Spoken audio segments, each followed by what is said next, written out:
de la propriété littéraire et artistique. Pourtant, on va voir que c'est le cas et je vais vous montrer, en fait, vous expliquer comment on protège un logiciel.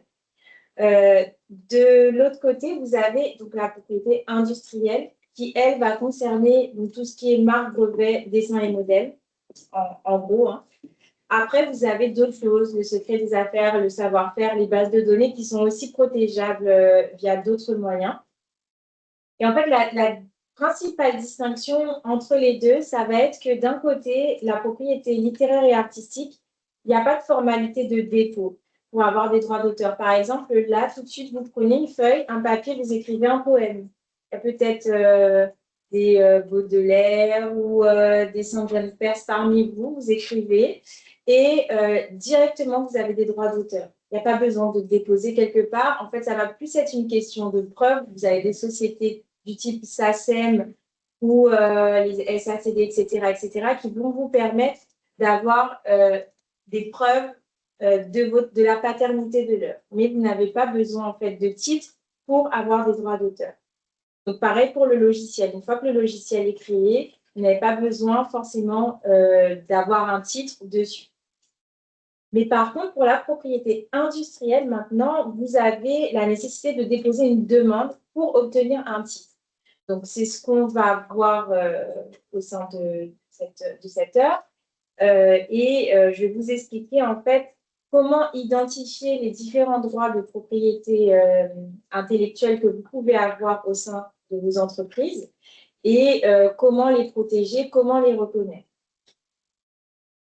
Alors, pourquoi la propriété intellectuelle, c'est un enjeu stratégique aujourd'hui? Je vous ai mis quelques chiffres pour permettre de comprendre un peu pourquoi c'est si important finalement. Déjà, il faut savoir que les PME ont 21% de chances supplémentaires lorsqu'elles ont déposé un droit de propriété intellectuelle de connaître ensuite une période de croissance. Et elles ont 10% de chances supplémentaires de devenir une entreprise à forte croissance. Donc, on voit vraiment que l'API, les droits de pays, ça joue vraiment un rôle dans la croissance des entreprises. Il y a 33% de chances supplémentaires pour une PME de devenir une entreprise à forte croissance si elle utilise ce qu'on appelle les bouquets de propriété intellectuelle. Donc, elle va avoir un portefeuille de droits avec des marques, des brevets, des dessins et modèles. Oui. Sinon, la présentation. Oui, je vous l'enverrai. Enfin, je l'enverrai et on pourra la partager. Donc, il y a 23,8% de revenus supplémentaires par employé générés par les entreprises qui détiennent des droits de propriété intellectuelle. C'est quand même pas négligeable. Et pour les startups, donc ça, c'est une étude pour les startups européennes, elles ont 10,2 fois plus de chances d'avoir un financement lorsqu'elles ont des demandes de brevets ou de marques en cours. Donc, pendant leur phase d'amorçage ou de croissance initiale. Et enfin, le dernier chiffre qui n'est pas négligeable, c'est 1 000 milliards de dollars en 2023. Ce sont les paiements transfrontaliers pour l'utilisation de la propriété intellectuelle. Donc, la propriété intellectuelle est vraiment créatrice de valeur et c'est un levier pour la croissance des entreprises. Pour vous montrer un petit peu comment, de manière très concrète, sur un produit, les droits de propriété intellectuelle qu'on peut avoir. Donc, par exemple, on a cette bouteille qui est bien connue. Est-ce que vous avez une idée des titres qui protègent cette bouteille? La marque. Oui, déjà, la marque, effectivement. Et le logo. Alors, la marque est... Oui, c'est oui, voilà. La forme de la bouteille. Exactement, la forme. Exactement. Le dessin également, des métals. Et du coup, est-ce qu'il y a quelque chose d'autre qui pourrait protéger cette bouteille?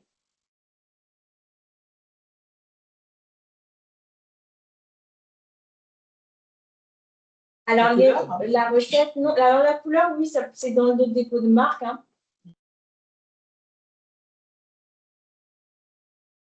Il n'y a pas un brevet sur peut-être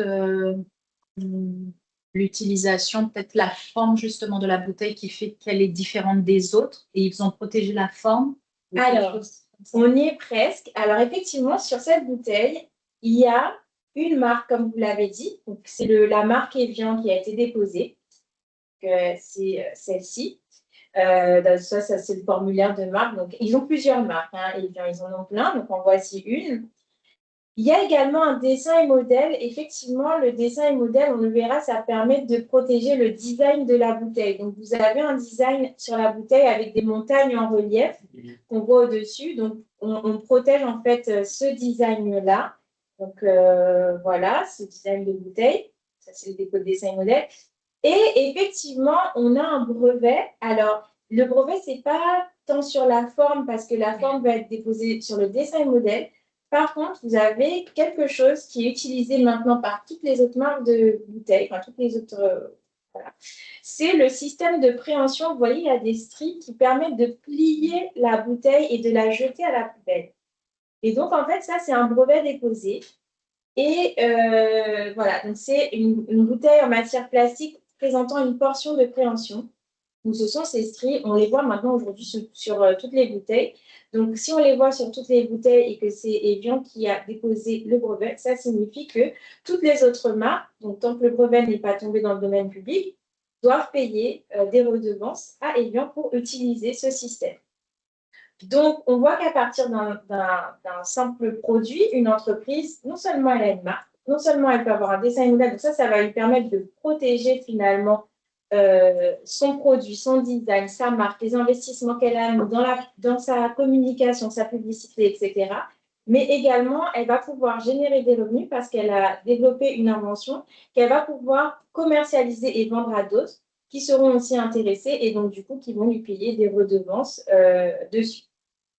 Donc, on voit qu'à partir d'un produit, on a différents finalement moyens d'obtenir ce qu'on appelle le portefeuille de droits de propriété intellectuelle et qui permettent donc de valoriser et de protéger.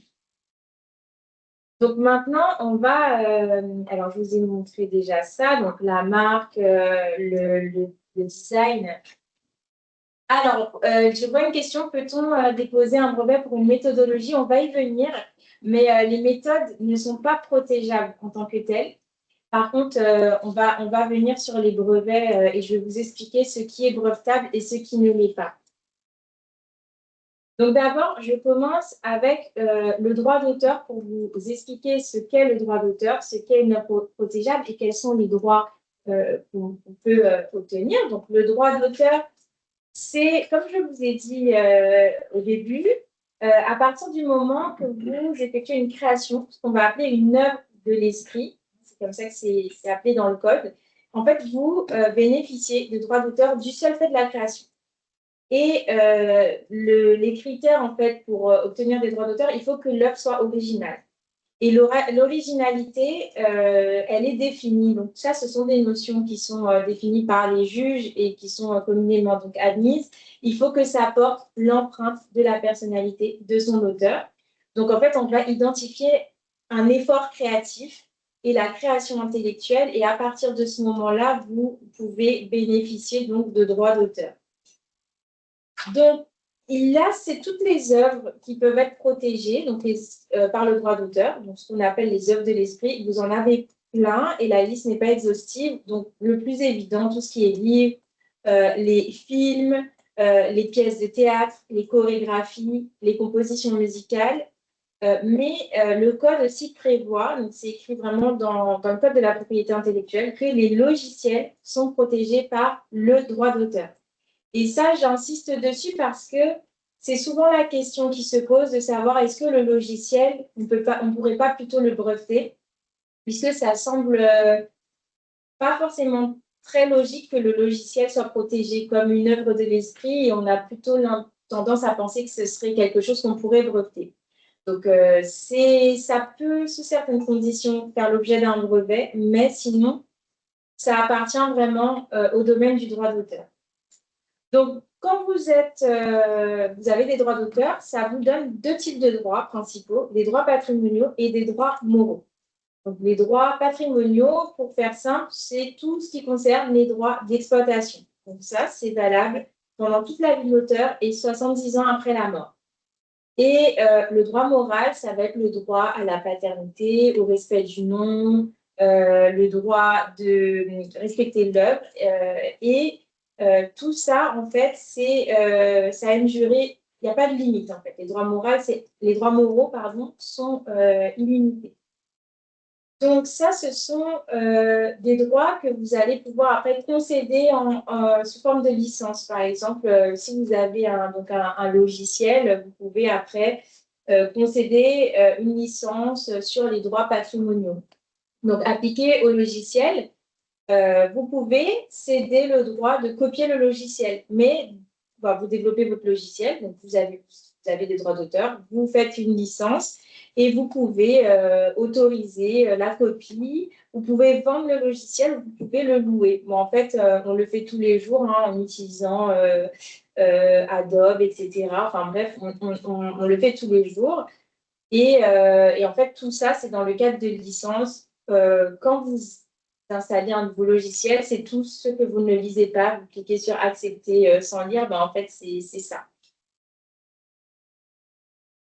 Ensuite, on va parler maintenant des marques. Je pense que c'est un sujet qui intéresse beaucoup, puisque c'est très souvent, en fait, quand on développe un produit, on souhaite quand même se protéger et déposer sa marque. Pourquoi on veut déposer sa marque? Parce qu'en fait, on va faire des investissements en termes de communication. Le nom, c'est vraiment, en fait, ce par quoi on va se faire connaître. Donc, c'est important de le protéger. Je vois quand même une évolution. Il y a quelques années, il n'y avait pas beaucoup de personnes, en tout cas aux Antilles, qui allaient déposer leur marque et protéger leur marque. Mais là, je vois qu'il y a quand même de plus en plus de demandes. Donc, je pense que beaucoup de personnes ont compris l'intérêt de protéger leur marque. Et donc là, l'idée, c'est de vous donner quelques conseils et bons réflexes pour en fait protéger votre marque. Et parce qu'on ne peut pas tout déposer, on ne peut pas déposer une marque comme ça sans. Alors, excusez-moi, je regarde la question qui a été posée. Alors, est-ce que le nom d'une entreprise égale sa marque? Alors, il y a différents. Le nom de l'entreprise, c'est la dénomination sociale ou le nom commercial. Ce n'est pas automatiquement une marque. Pour avoir la marque, il faut vraiment faire un dépôt de marque. Donc, vous pouvez déposer le nom de votre entreprise, mais ce n'est pas obligé.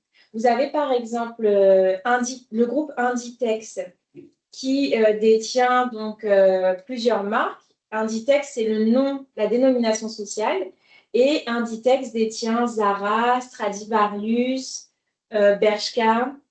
Toutes ces marques qu'on connaît bien, en fait, appartiennent au groupe Inditex. Donc, vous pouvez avoir le nom de votre société et détenir plusieurs marques pour plusieurs catégories. Voilà. Donc, ce n'est pas forcément le nom de la société, mais ça peut l'être.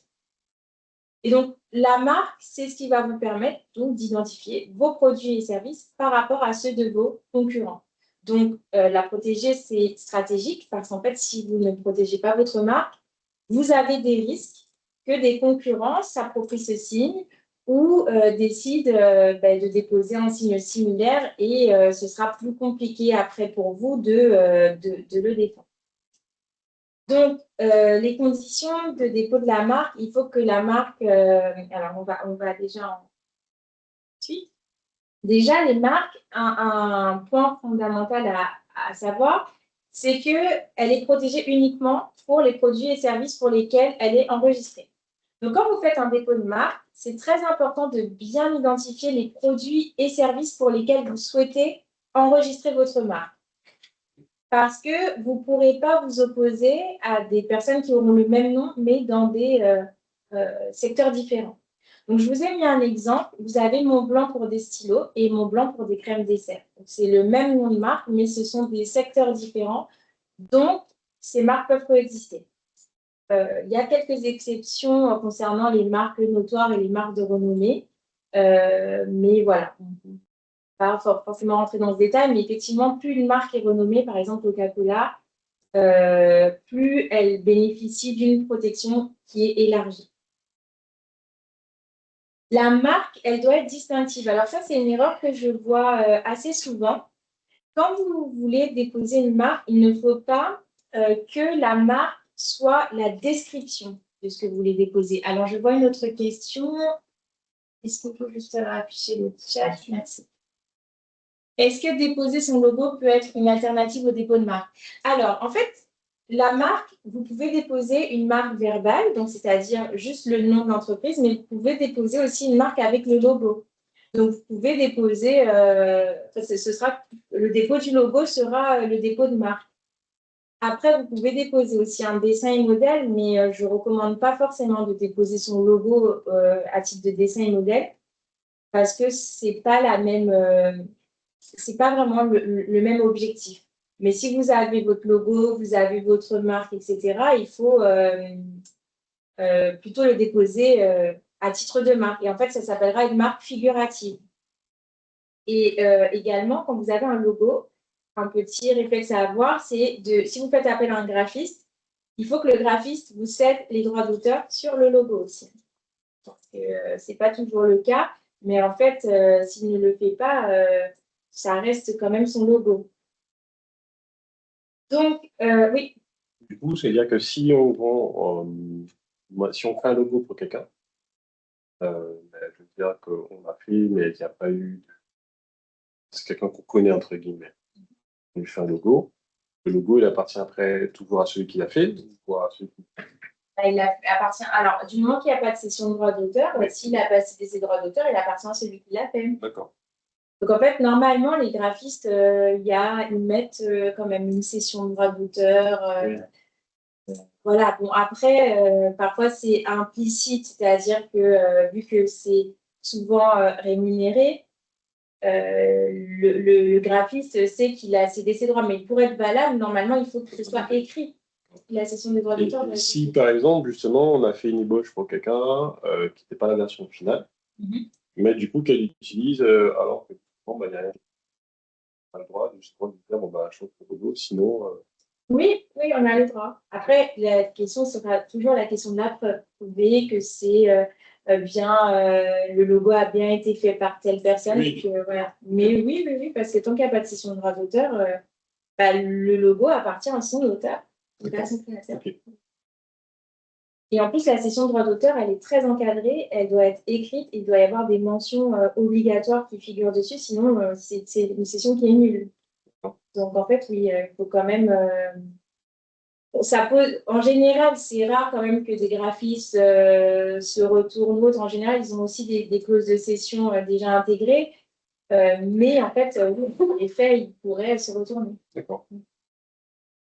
Donc, je disais par rapport aux marques, donc elle doit être distinctive. Elle ne doit pas être la description finale du produit et service. Donc, par exemple, vous avez la célèbre marque Tartine et Chocolat. Donc, vous pouvez enregistrer Tartine et Chocolat pour des vêtements pour enfants, donc c'est le cas. Par contre, vous ne pouvez pas déposer Tartine et Chocolat pour de l'alimentation.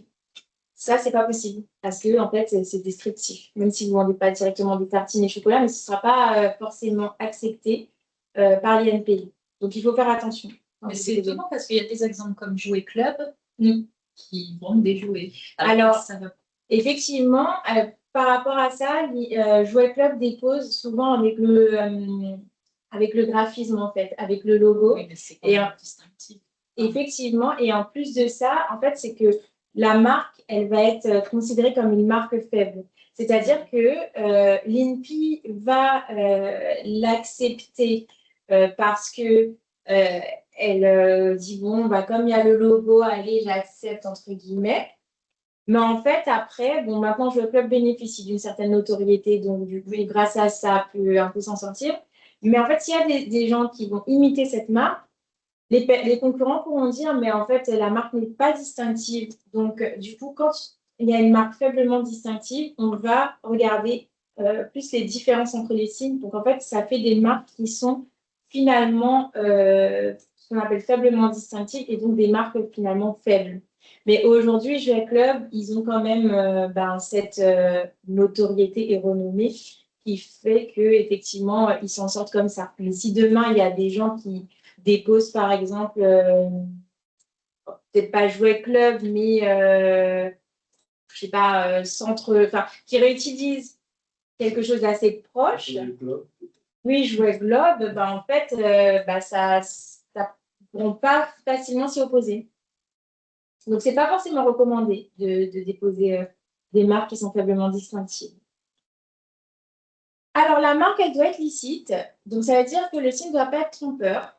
Donc, par exemple, pas cuir véritable pour des produits en plastique, bio, utiliser le terme bio alors que les produits ne sont pas issus de l'agriculture biologique. Vous ne pouvez pas non plus utiliser des armoiries et des drapeaux, des signes officiels dans vos dépôts de marque. La drapeau euro-français, c'est un exemple véritable qui avait été déposé, enfin tenté d'être déposé à l'INPI. Et les signes non contraires à l'ordre public, donc ça, c'est des exemples que j'ai eu quand j'étais à l'INPI, des gens qui ont voulu déposer à bas la Turquie, trop d'immigrer la France aux Français, à la pute et Mamie. Donc, ça, ce sont des exemples que j'ai pu avoir et qui sont évidemment refusés. Voilà. Donc, après, bon, j'imagine que ce n'est pas le type de marque que vous souhaitez déposer, mais voilà, il faut quand même faire attention. Il y a eu toute une vague aussi de dépôts après les attentats, les Je suis Charlie, etc. En fait, dès qu'il y a un événement qui se passe, le réflexe des gens, c'est directement d'aller essayer de déposer des marques. Donc, et maintenant, ça, c'est un point qui est très important et qui est très souvent négligé. Je vous invite vraiment à faire attention à ça. Quand vous souhaitez déposer une marque, il faut que votre marque elle soit disponible. Donc, ça veut dire qu'il faut faire ce qu'on appelle une recherche d'antériorité. Parce que quand vous déposez une marque, c'est pas vous déposez la marque, vous avez une marque. Déjà, vous déposez la marque, entre le moment du dépôt et le moment de la délivrance, il y a au moins 5 mois qui s'écoulent. Et quand votre demande de marque est publiée, vous avez un délai de consultation qui va être ouvert et qui va durer 2 mois. Pendant ce délai, toute personne qui dispose d'un droit antérieur à votre marque peut s'opposer à votre dépôt. Donc là, ces personnes peuvent faire ce qu'on appelle l'opposition de marque.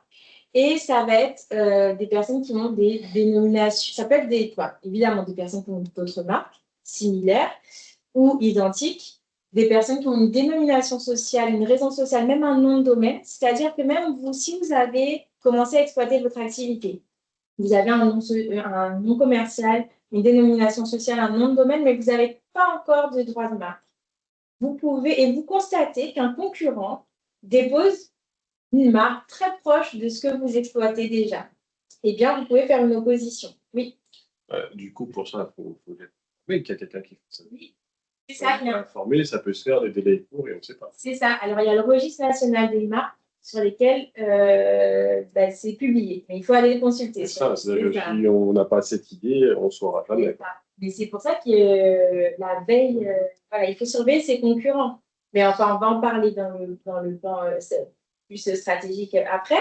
Mais il faut savoir que tout ça, ce sont des personnes qui peuvent s'opposer à votre dépôt. Donc, si vous ne faites pas de recherche, comme encore malheureusement beaucoup de personnes font, j'ai des clients qui ont investi dans des enseignes, la communication. Non, on leur dit, vous me retirez tout ça. On peut l'enseigne est posée, la communication est faite, les réseaux sociaux sont créés.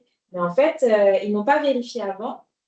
Donc, potentiellement, leur investissement, ils vont devoir tout recommencer. Parce que derrière, il y a l'action d'opposition de marque, il y a les actions en annulation de marque aussi, et il y a les actions en contrefaçon de marque qui sont encore plus embêtantes. Parce que l'opposition, encore, ça va, on vous dit juste vous retirez votre marque. Enfin, votre marque, ça va. Mais après, quand on part dans la contrefaçon, là, c'est autre chose. Mais je vous en parlerai de la contrefaçon. Donc, là, je vous ai mis, je vous partagerai de toute façon la présentation, mais à peu près les coûts à l'INPI. Donc, on est sur 190 € pour une classe, 40 € par classe supplémentaire de produits et services. Pour l'Union européenne, c'est 850 €. Et puis, alors, donc en fait, parce que vous pouvez déposer une marque qui sera protégée en France, donc à l'INPI. Ça va être protégé sur l'ensemble du territoire français. Ça va vous coûter 190 €. Le IPO, c'est l'Europe, donc l'Union européenne, donc les 27 États membres. Et l'OMPI, donc là, on est dans ce qu'on appelle le système de Madrid. Vous allez protéger votre marque, faire un seul dépôt, mais vous allez désigner plusieurs pays. Et donc, c'est ce qu'on appelle une marque internationale. Et là, c'est beaucoup plus cher parce qu'en fait, vous allez payer des frais pour chaque pays. Donc, On peut faire des devis pour vous dire à peu près combien ça va coûter, parce qu'en fait, c'est variable. C'est une seule classe, 190 €. C'est plus 3 classes. Alors, si 3 classes, en fait, à chaque classe, au-dessus de la première, c'est 40 € en plus. 40 € en plus, vous avez... Quel est le coût moyen d'un dépôt délégué à un avocat? Alors, donc là, on me demande les honoraires. Donc, en fait, ça va vraiment dépendre en fait, ça va dépendre du dépôt que vous souhaitez faire. Donc, déjà, quand vous faites appel à un professionnel pour un dépôt de marque, il y a ce qu'on appelle la recherche d'antériorité dont je vous ai parlé avant. C'est-à-dire que pour sécuriser votre dépôt et que vous évitez de payer un dépôt pour rien et que vous évitez des problèmes d'annulation de marque, d'opposition, d'action contrefaçon, il faut faire cette recherche d'antériorité précédemment. Donc après, ça va dépendre du nombre de marques, en fait, de droits antérieurs qu'il y a. S'il y a énormément de droits antérieurs, ben forcément, ça va être, les frais pourront être plus élevés. S'il y en a très peu, un peu moins. Donc, en fait, ça dépend. Donc, après, de toute façon, en fonction du projet, en fonction du nombre de classes à protéger, en fonction du territoire aussi à protéger, tout ça, ce sont des éléments qu'on prend en compte. Et en tout cas, moi, ma façon de travailler, je fais toujours une lettre de mission avant. Avec les honoraires et puis après, voilà, on évacue ensemble et voilà. Donc, maintenant, les brevets. Les brevets, ça va être... donc là, on sort de la marque. Est-ce qu'il y a déjà des questions sur la marque? Parce que je suis allée un petit peu vite pour pouvoir faire un panorama d'ensemble. Mais s'il y a d'autres questions, de toute façon, j'ai prévu aussi un temps pour les questions-réponses. Après, n'hésitez pas s'il y a d'autres points, d'autres questions. Oui. Sur la recherche d'employabilité, ça fait ça sous l'international. Ah non, je recherche partout.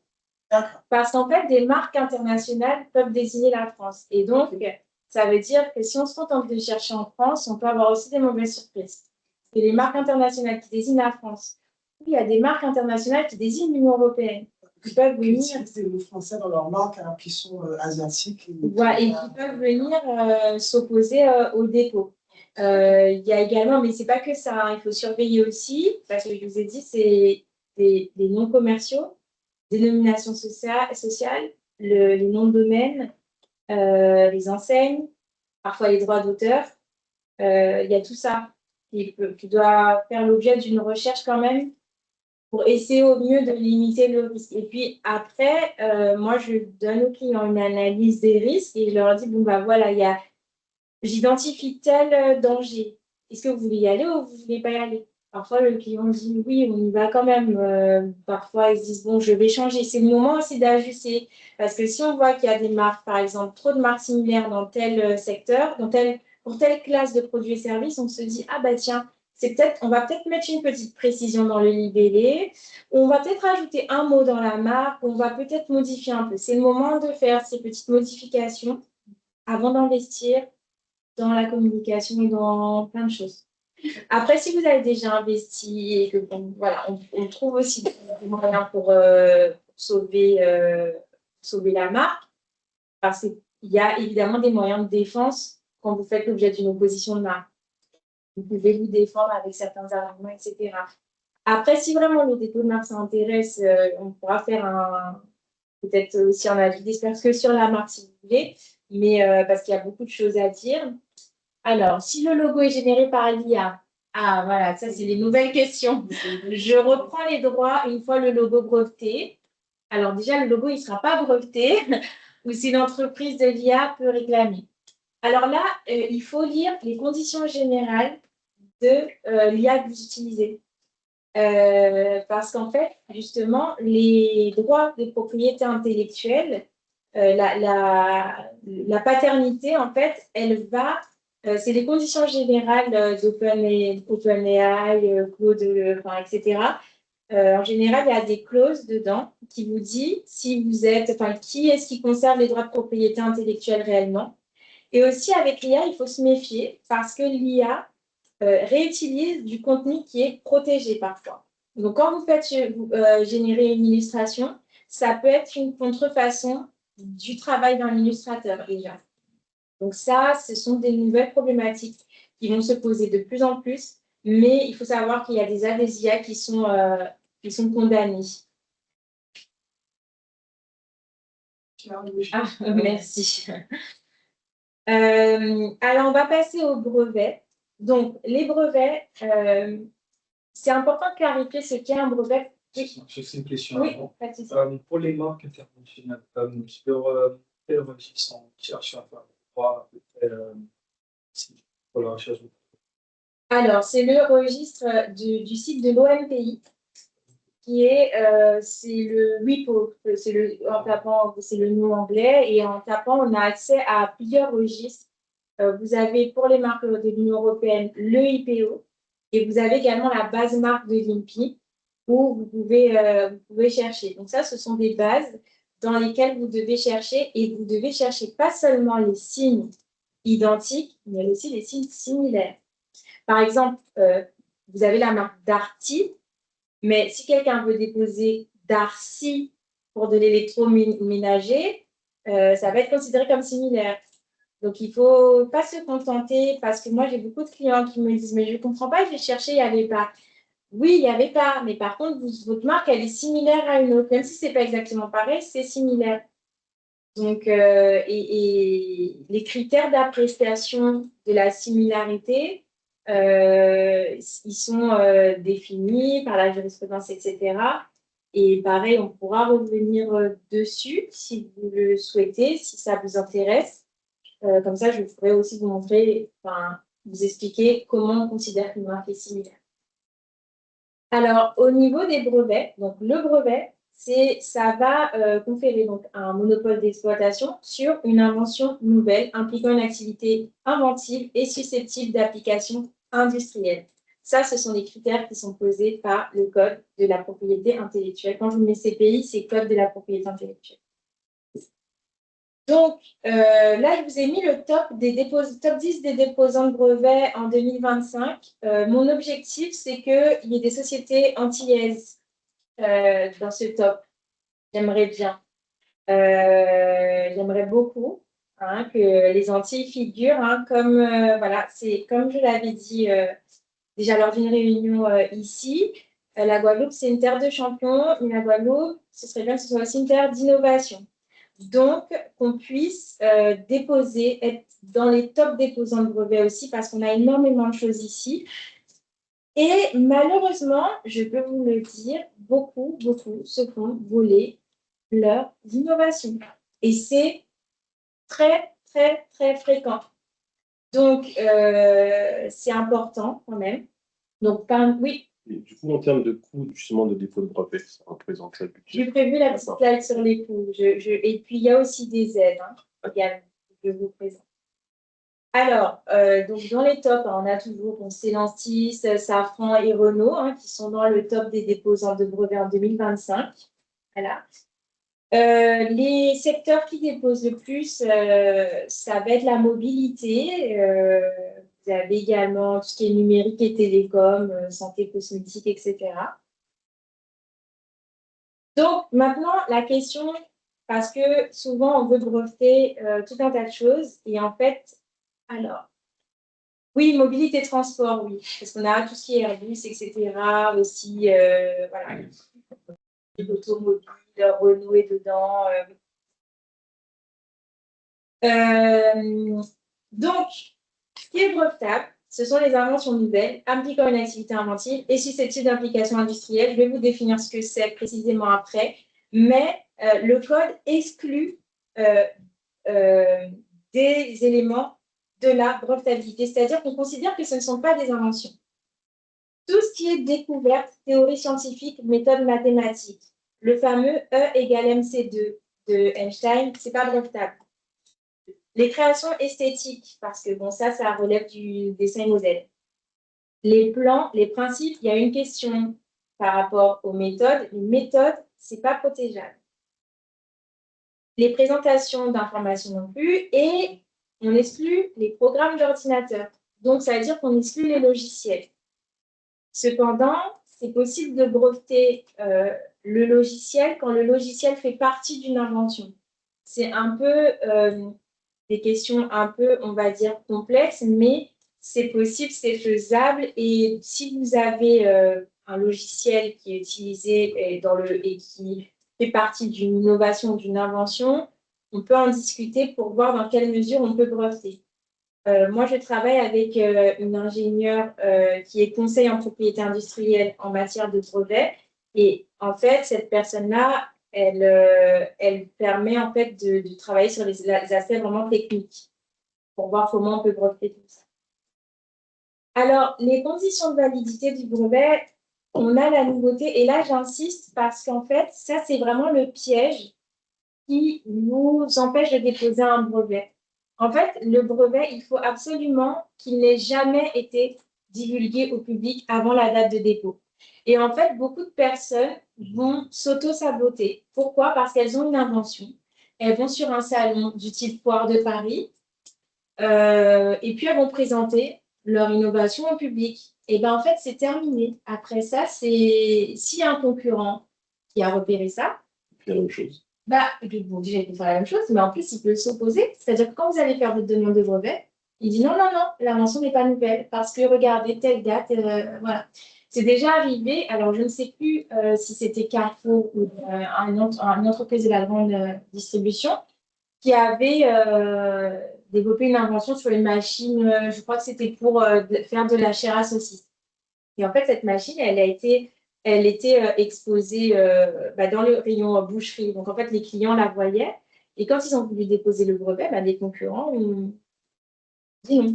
Donc, en fait, il y a beaucoup de concurrence. Il ne faut pas se leurrer. Et les dépôts de brevets, il faut faire attention à ça.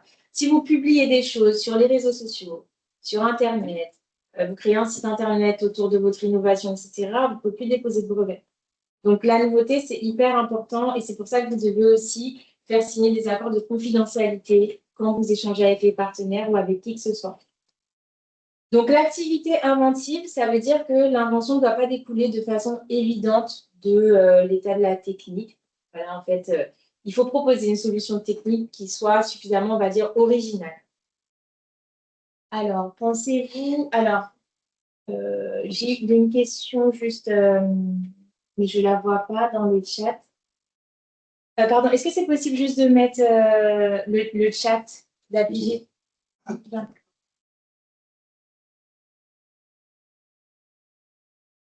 La problématique des difficultés de demande de brevet en France pour les Martiniquais qui ont inventé une solution pour nettoyer les terres du chlordécone.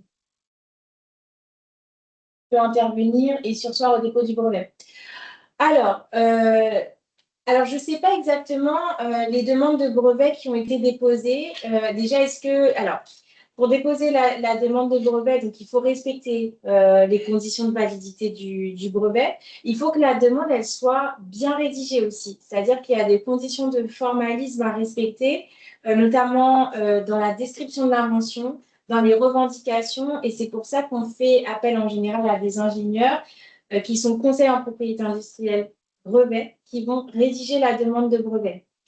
L'État peut intervenir, mais n'intervient pas forcément dans ce type de problématique, mais il faut savoir que quand vous déposez des demandes de brevets à l'INPI, il y a des personnes qui travaillent en lien avec les services de la Défense nationale, qui ne sont d'ailleurs pas identifiés au sein de l'INPI, et qui peuvent s'approprier votre invention, parce qu'en fait, si ce sont des inventions qui concernent la Défense nationale, donc une invention concernant des armes, voilà.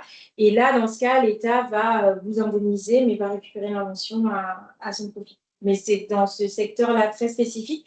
Après, dans l'état de pour le chlordécone, non. Alors, en l'occurrence, non, c'est-à-dire... Question? Ah oui, d'accord, oui, d'accord.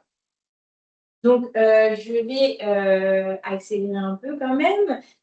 Donc voilà, et l'application industrielle, il faut que l'invention soit fabriquée. Il ne faut pas une invention loufoque, il faut vraiment que ça puisse être fabriqué. Donc, au niveau des coûts, en France, vous avez plusieurs taxes en fait qui vont s'appliquer. Bon, la taxe de dépôt, ça va, c'est 26 €. Par contre, vous avez un rapport de recherche qui est effectué par les examinateurs brevets à l'UNPI, donc qui coûte 520 €. La délivrance, vous avez des frais aussi à payer. Et en fait, ces coûts, donc, ils sont plus élevés pour l'Europe, le brevet, l'Office européen des brevets. Et pour tout ce qui est le système, c'est un système à l'international. Ce n'est pas vraiment un brevet international, mais ça vous permet en fait de déposer une demande et de désigner plusieurs pays. Par exemple, vous voulez protéger votre brevet en France, aux États-Unis, en Chine. Vous passez par l'OMPI et vous pouvez faire une demande unique et ça va en fait vous donner un brevet dans plusieurs pays. Pour faire très simple, hein, parce que c'est plus complexe, mais pareil, on pourra revenir en détail si les brevets vous intéressent. Un point important également à avoir en tête lorsque vous êtes dirigeant d'une entreprise ou salarié, c'est qu'il y a tout un régime qui concerne les inventions de salariés. C'est-à-dire que une invention développée dans le cadre d'une entreprise, elle est directement appropriable par l'entreprise. Ça, c'est ce qu'on appelle les inventions de mission. Si vous donnez à vos salariés pour mission de développer des inventions, si ça fait partie de leur fiche de poste, tout ce qu'ils vont inventer, ça revient à l'entreprise. Par contre, il y a une rémunération supplémentaire qui doit être prévue. Bon, là, vous avez des conventions collectives aussi qui peuvent s'appliquer, etc., etc. Vous avez des inventions qui vont être réalisées en dehors de la mission, mais qui vont quand même pouvoir être attribuables à l'entreprise. C'est si l'employé a utilisé les moyens, les connaissances, les techniques de l'entreprise pour faire son invention. Alors, dans ce cas-là, l'employeur peut revendiquer l'invention, mais il doit payer son employé un juste prix. Et les inventions hors mission non attribuables, ça va être en fait, il n'y a pas de relation, c'est vraiment, vous travaillez dans une entreprise, le week-end, vous êtes dans votre garage, vous développez quelque chose, bon là, vous restez propriétaire et l'entreprise ne peut pas s'approprier votre invention. Il faut savoir qu'il y a beaucoup de conflits concernant les inventions salariées, il y a une juridiction spécifique, ça se passe à Paris, au tribunal judiciaire de Paris, enfin c'est vraiment, c'est un contentieux qui existe réellement, donc il faut faire attention. Rapidement, les dessins et modèles. Donc là, c'est protéger la forme, l'aspect esthétique d'un produit. Il faut que ce soit nouveau. Donc pareil, il ne faut pas que ça ait été divulgué. Il faut ce qu'on appelle un caractère propre. En fait, ça veut simplement dire qu'il ne faut pas qu'il y ait une impression de déjà vu dans l'esprit d'un observateur. Ça, ce sont les critères pour déposer un dessin et modèle. Au niveau des coûts, bon, je vous ai mis les taxes, mais vous aurez le diapo de toute façon. Donc, les dépôts, vous avez différents organismes. Quand vous souhaitez déposer un titre en France, ça se passe à l'INPI. Pour les marques européennes, c'est le IPO, marque dessin et modèle européen. Donc, c'est l'Office de l'Union européenne. Pour les brevets européens, ça se passe à Munich en Allemagne, à l'OEB. Et après, vous avez l'organisme international, l'OMPI, qui va vous permettre en fait de faire une demande et de désigner plusieurs pays. Ensuite, très rapidement sur le secret des affaires, là, c'est quand vous décidez finalement de ne pas déposer de titre de propriété industrielle et de conserver le secret. Ça peut être utile parfois parce qu'il y a des technologies qui vont tellement vite que ça sert entre guillemets à rien d'aller déposer un brevet dessus parce qu'en fait, la technologie, elle va devenir obsolète. Il y a aussi tout ce qui est IA, algorithmes, etc., qui ne sont pas brevetables, puisque l'algorithme, ça rentre dans les formules mathématiques, ce n'est pas brevetable. Eh bien, on utilise le secret des affaires. Donc, vous n'avez pas de titre, mais par contre, vous devez être très vigilant à conserver ce secret. Donc, dans vos contrats, mettre des clauses de confidentialité. Et vous devez aussi vous ménager des preuves, donc c'est-à-dire que vous allez pouvoir faire des dépôts d'enveloppes solo, des dépôts chez un notaire. Enfin, il y a plusieurs stratégies que vous devez mettre en place pour bien conserver en fait le secret de votre savoir-faire, des procédés, des formules. Ça peut être aussi des recettes de votre entreprise. Donc, pour valoriser vos droits de pays, vous devez déjà recenser la propriété intellectuelle, tout ce que vous avez en fait, ou tout ce qui peut être protégeable. Tout ce qui est marque, dessin, tout ce qui est, voilà, vous faites une sorte d'audit. Vous analysez chacun de ces actifs pour savoir qui les détient. Aussi, c'est important parce que parfois, dans une entreprise, la marque, elle peut être déposée au nom du dirigeant ou ça peut être un des associés qui dépose la marque. Mais le jour où ça se passe mal, comment on fait après? C'est ça la problématique. Donc ça, c'est très important de vérifier ça parce qu'il y a encore trop d'entreprises où les marques sont détenues par des personnes physiques, un associé ou, voilà, ou un fondateur, etc. Voilà, en fait, vous analysez tout ça pour comprendre, en fait, pour faire déjà l'évaluation de vos droits de pays. Donc, vous allez faire l'audit, vous allez également analyser tous vos contrats, analyser les risques et faire une veille aussi de la concurrence, c'est-à-dire surveiller la concurrence dans vos domaines. Est-ce qu'il y a un concurrent qui commence à reprendre un petit peu vos idées en termes de communication, la couleur un peu de vos logos, des noms similaires, des produits similaires? Il faut essayer de surveiller aussi et surveiller aussi ceux qui le font en termes d'innovation pour se dire, ah ben là, il faut que je protège ça parce que sinon, ça va me passer sous le nez. Enfin, vraiment, il faut vraiment être très vigilant. Ensuite, pour monétiser votre portefeuille, donc en fait, je vous l'ai dit, l'API, c'est une valorisation financière. Vous pouvez faire aussi des apports en capital, vous pouvez faire des partenariats, des franchises, vous pouvez céder des droits aussi, vous pouvez concéder également des licences, ce qui va générer en fait des revenus sur vos différents droits de propriété intellectuelle.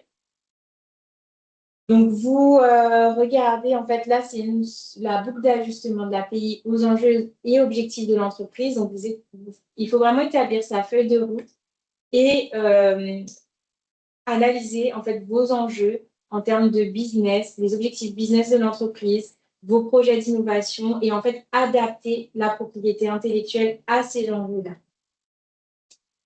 Les contrats que vous devez absolument revoir, soit avoir quand vous avez des projets de pays. Déjà, les accords de confidentialité, c'est essentiel. Vous avez aussi les contrats de partenariat ou de consortium, voilà, des contrats de licence. Dans les chartes aussi de l'entreprise, si vous avez des chartes internes, il faut prévoir aussi des mentions concernant la propriété intellectuelle. Vos CGV, vos CGU, c'est important aussi qu'il y ait des mentions relatives à la propriété intellectuelle. Également, vous devez vérifier vos conventions de stage, notamment pour les entreprises qui font de l'innovation, parce que si les inventions de salariés sont appropriables, ce n'est pas le cas des inventions des stagiaires. Les stagiaires ne sont pas des salariés. Donc, il faut que dans la convention de stage, il y ait quand même des mentions qui soient prévues pour ne pas que finalement, l'innovation soit récupérée par le stagiaire. Donc, vous avez différents outils pour protéger vos droits de pays. Vous pouvez, comme j'en ai parlé, faire des oppositions. Donc, vous avez l'opposition de marque, l'opposition de brevet.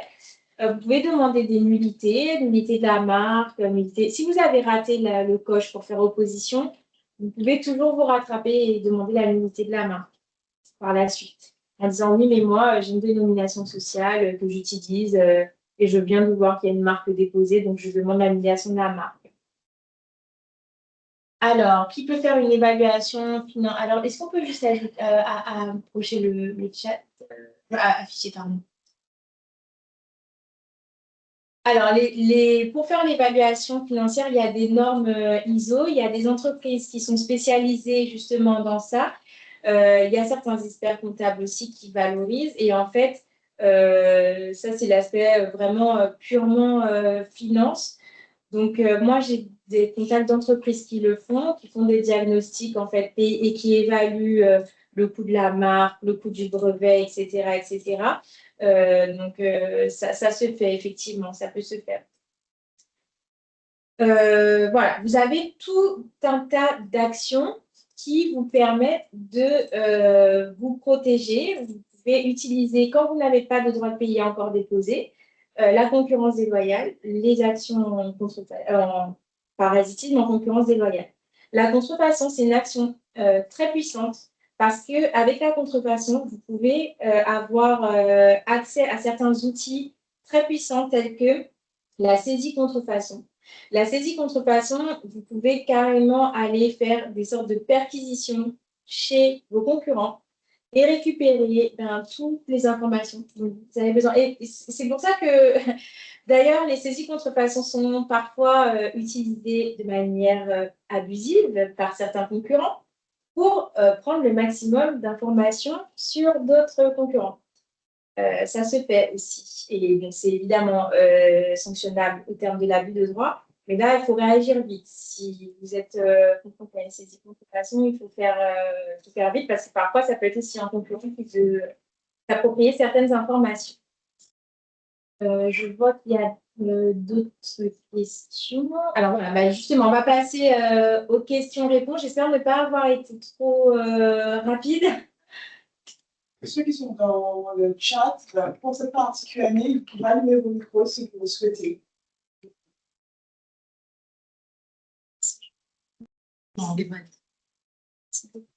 Merci. Pas de souci. On recevra le. Oui, tout à Oui, fait. merci bien. Alors, je vois parasitisme. Donc, pour définir ce qu'est le parasitisme, c'est le fait. Alors, on définit ça de manière juridique comme se mettre dans le sillage d'un concurrent. On dit sans bourse déliée, c'est-à-dire qu'en fait, vous allez tout simplement profiter des investissements qu'a fait un concurrent et puis vous allez imiter en fait soit